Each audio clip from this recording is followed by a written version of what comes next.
ഹരിനാമകീർത്തനത്തിലേക്ക് സ്വാഗതം. ഹരിനാമകീർത്തനം ഇതുര ചെയ്വതിന് ഗുരുവരുളാല ദേവകളും അരുൾ ചെയ്യുക ഭൂസുരരും.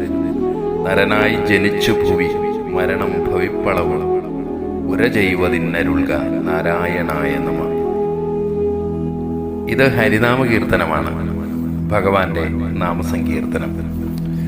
ഗുരുകാരുണ്യത്തിലൂടെ ദേവകളുടെയും ബ്രഹ്മജ്ഞാനികളുടെയും കാരുണ്യം ഇതിനുണ്ടാകണം. നരനായി ഈ ഭൂമിയിൽ ജനിച്ചു, ഇനി മരിക്കുവോളം ഭഗവാന്റെ നാമം ഉച്ചരിക്കുന്നതിനുള്ള കരുണയുണ്ടാകണം. അതിനായി അല്ലയോ നാരായണ, അങ്ങയെ നമസ്കരിക്കുന്നു. ഈശ്വരനാണ് സത്യമെന്നറിഞ്ഞ് അതിനെ സാക്ഷാത്കരിക്കലാണ് ജീവിത ലക്ഷ്യം. അതിനേറ്റവും സഹായകമായ വഴി ഭഗവത് സ്മരണവും കീർത്തനവുമാണ്.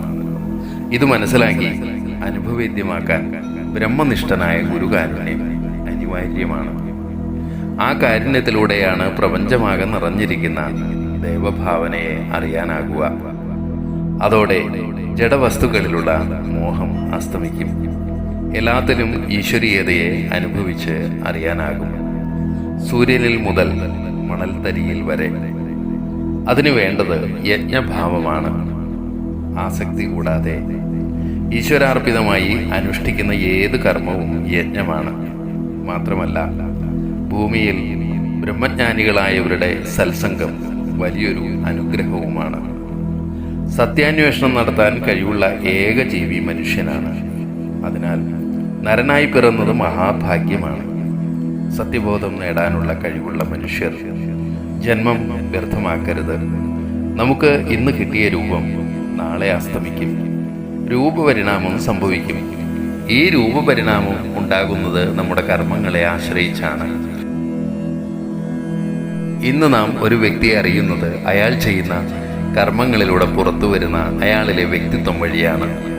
സ്വന്തം ചിത്തവൃത്തികൾക്ക് അനുസരിച്ചാണ് ഓരോരുത്തരും പ്രവർത്തിക്കുന്നത്. ചിത്തവൃത്തികൾ ഏത് സ്വീകരിക്കണം എന്നുള്ള സ്വാതന്ത്ര്യവും നമുക്കുണ്ട്. ഈ ചിത്തവൃത്തിയുടെ പരിണിത ഫലമായിരിക്കും മരണമെന്ന ഇടവേളയ്ക്ക് ശേഷമുള്ള ജന്മത്തിലും നമുക്ക് സ്വീകരിക്കേണ്ടി വരിക. അതിനാലാണ് ആനന്ദസ്വരൂപനായ ഭഗവാന്റെ സ്മരണ നിത്യവും ചിത്തത്തിൽ നിലനിർത്തുന്നതിനുള്ള കാരുണ്യത്തിനായി അപേക്ഷിക്കുന്നത്. പ്രപഞ്ചത്തിന്റെ നിയാമക ഘടകങ്ങളാണ് കർമ്മവും പരിണാമവും എന്ന് മറക്കാതിരിക്കണം.